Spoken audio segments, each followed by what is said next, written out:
MG, ZS, EV. Those are the 6 unique letters that identify this car. Hello there, monsters and men, ladies and people. It's beeping to me, but welcome to Recharging. So why are these 6 letters interested to me? That's because of 2 reasons. First, it's the cheapest EV, and second, it is the only Chinese car that you can currently buy in the Netherlands. I gotta warn you that this car has some unique, it's not a bug, it's a features, but I will tell you about that in the review itself. So let's start with the looks. There's no way that you can see from this car that it is an EV. It is based on a fossil car and it is shaped very normal. There are no EV weird things, and a lot of people will like that. I do love this color, by the way, and I do like the front. The back I'm not so keen of, but it will not offend anyone. Talking about the back, let's have a look at the boot. So the length of this car sits between the Kona EV and the e-Niro, and because of that the boot is actually quite big. If we open up the boot, you will see a boot space of about 450 liters. There is this false floor, and under here there's plenty of room to stuff your charge cables and some extra stuff. The question is now, does it fit a human? I think it will. Pretty easy, it has passed. But it will even fit more humans if we put down the back seat. And that is actually not that easy because the boot lid is quite high.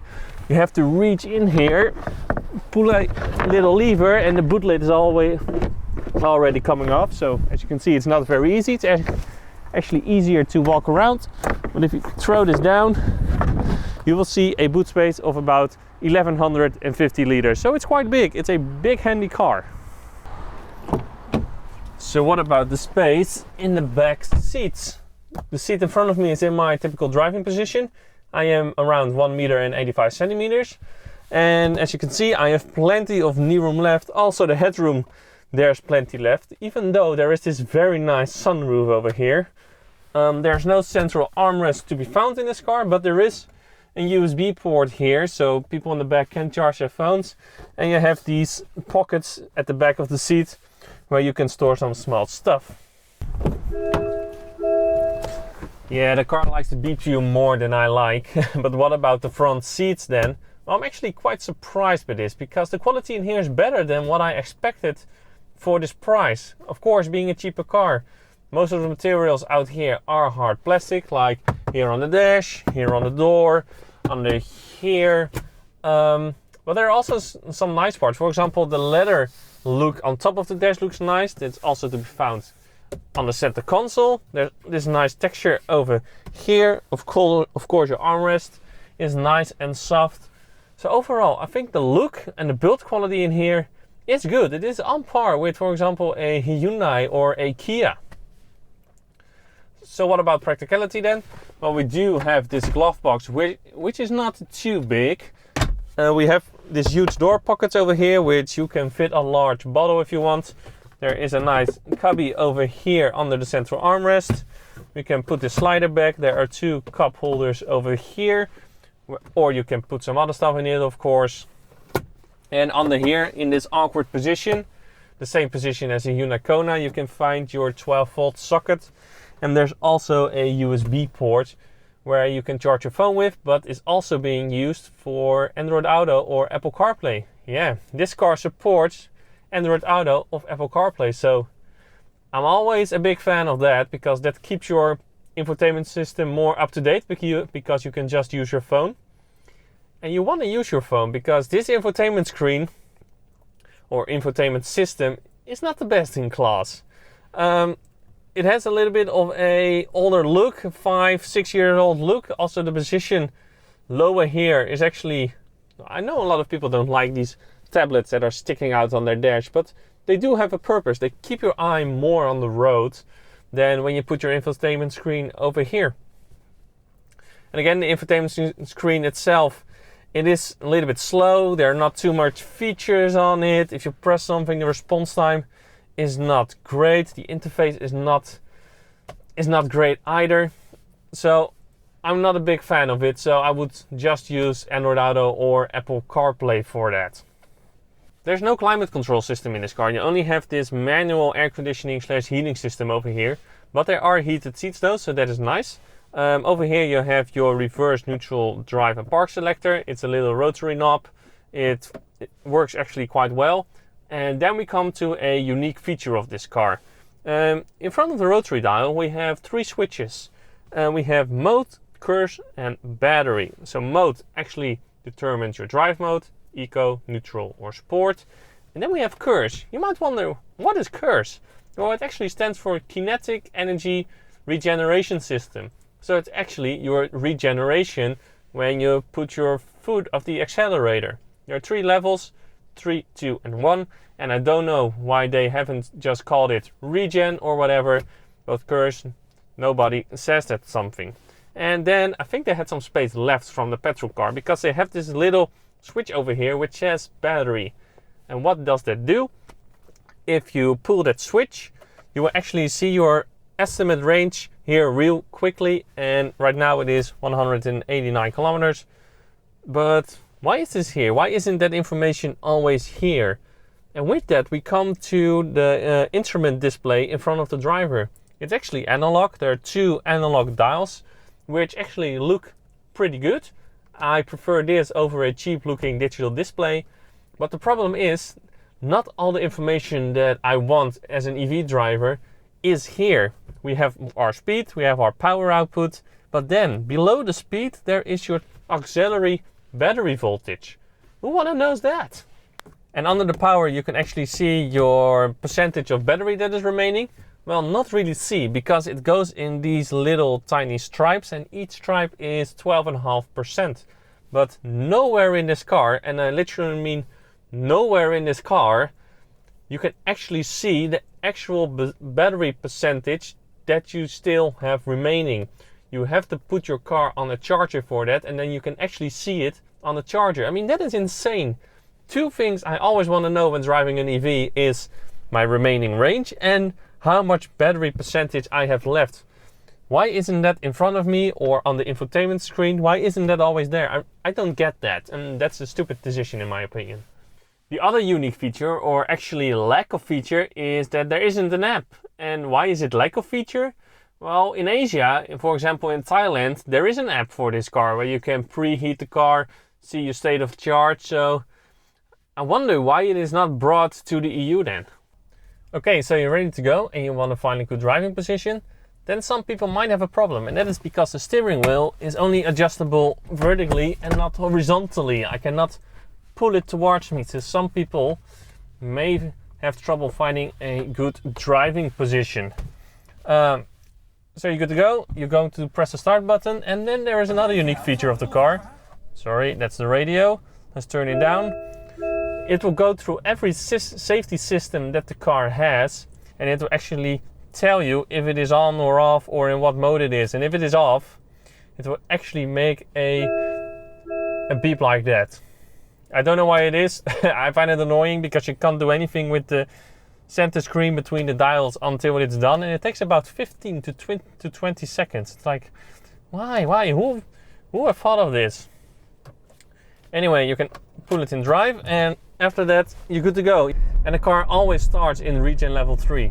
So that means if you want a lower regen, you actually have to press the curse button because it doesn't remind it, and that's also quite annoying. I mean, I, for example, personally don't like regen level 3 in any car, and so I would like to have it on 1 or 2, but it doesn't remember that. So every time you start the car, I have to put it in 1. It's just these little things that can annoy me a little bit, and for some people maybe a deal breaker in the end.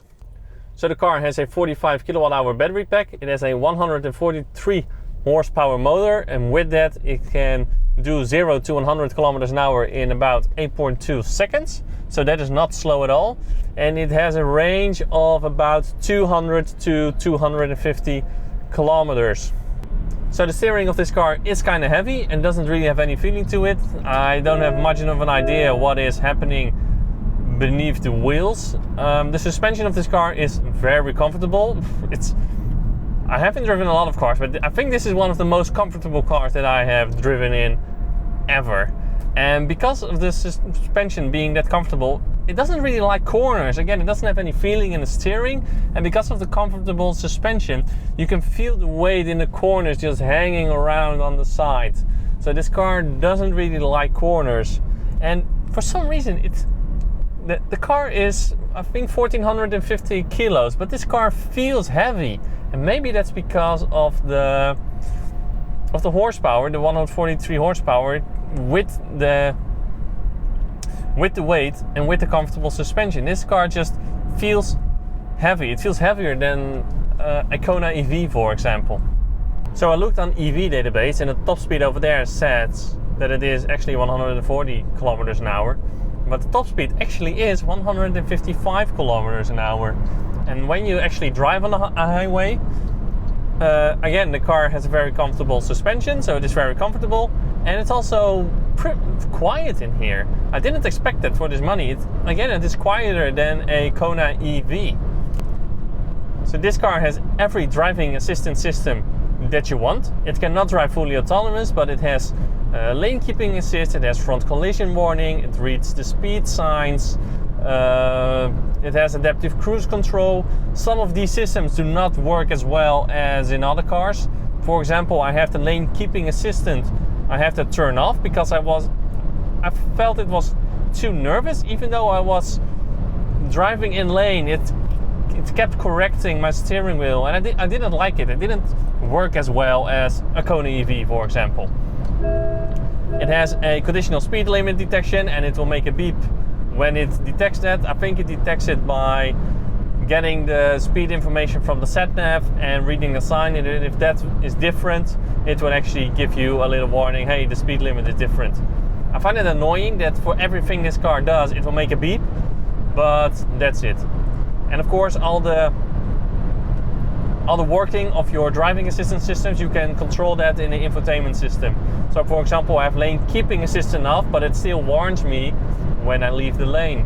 It also has blind spot monitoring, so to give you a little light in the mirror when there is someone in your, or somewhere at a place you can't see. So this car basically has every system that you want. It may not work that well, but it does have it. It even has it will even help you changing your lane. So when you have the adaptive cruise control on and you put on your turning signal, it will actually move lane for you. It doesn't work fast, so I think in busy traffic it will not work at all. But it is there, and that's neat. Even on this cheap of a car, I mean, things are getting cheaper, and we need cars like this to bring the price down. So it has everything that you have, and that for this price, I think that is amazing. There are a lot more expensive cars where you actually have to pay for all these kind of features. They probably work a little bit better, but still, I'm impressed with how much value this car has. So what about charging? This car does not have a 3-phase onboard charger, so that means on 16 amps it can only take 3.6 kilowatts, and on 32 amps it can only take 7.2 kilowatts. With DC charging, this car can actually reach a charge speed of 80 kilowatts. And I've actually seen that because I had a day where I had 8% state of charge, the battery was warm, and I received 75 kilowatts. So that is actually pretty impressive. The only thing though is that the charging has again some unique features. And one of it is the charge port. Let me see, the charge port is actually located under the MG logo. So you push it, you pull it up, but it's very awkward because you have to look all the way down here to reach the charge port. You have to pull out this plug. After that, you can pull in your charge cable again. I mean, I'm not a big fan of charge ports on the side, but I think this is worse. So we pull it in, we will initiate the charge. There we go. The light is yellow, it will turn green, it's ready to charge. But hey, it's not charging. Why is that? Well, that is because to start the charging, the car has to be locked. So we close the door, we lock the car, it will lock the charging cable, and the light turns blue again, and the car is charging now. And the thing is, oh damn it, I forgot something in the car. I will unlock the car and the charging will pause again. Why is that? This is not handy. This is not handy at all. The same with DC charging. The car has to be locked to enable to start the charging, but for some reason when you charge with DC, if you unlock the car after that, it does not stop charging, luckily, but still, this is a weird decision. What is not a unique feature but actually a very cool feature is that the car has a pulsating logo when it is actually charging. I think that is awesome and every EV should have that. So we're back in the car and let's start talking about some other unique features this car has. First, again, there's nowhere to be found in this car how much your current battery percentage is. You can see it at the charger while you're charging, or you can see it in the digital display in front of you while you're charging, but other than that, it's nowhere to be found, and I find that odd. The other thing is that there's nowhere to be found with how much kilowatt you're charging the car currently. Again, in the display in front of you, you can actually see your current battery voltage and your current battery current. So you can do the math yourself and calculate the kilowatts based on that. But I would just like a number that says this many kilowatts you are charging with. And third, you cannot set your charge limit. So you cannot set it to 80%, you cannot set it to 90%. The car will always charge to 100%. And that is worse for the battery. And if you don't need the range and you want to do longer with your battery, you might want to charge to 80% or 90%. And again, that's not possible in the EU version of this car. And in the Asia version, in the Thai, for example, the one in Thailand, it has different software. And there's actually a little extra menu in the infotainment screen where you can do that kind of stuff. But that is not possible in the EU version. And I don't understand that decision because I think those are the base features that an EV should have. So I don't get it. So what do I think of the MG ZS EV? It has some unique features that I think are annoying and features that are missing that I think are mandatory for an EV. But if you can live with that and if you can live with the 250 kilometers of range, I think you have a very comfortable and practical EV that is actually great value. So if you like this video, please give a like and subscribe. If you did not, please leave a comment below to see what I can improve.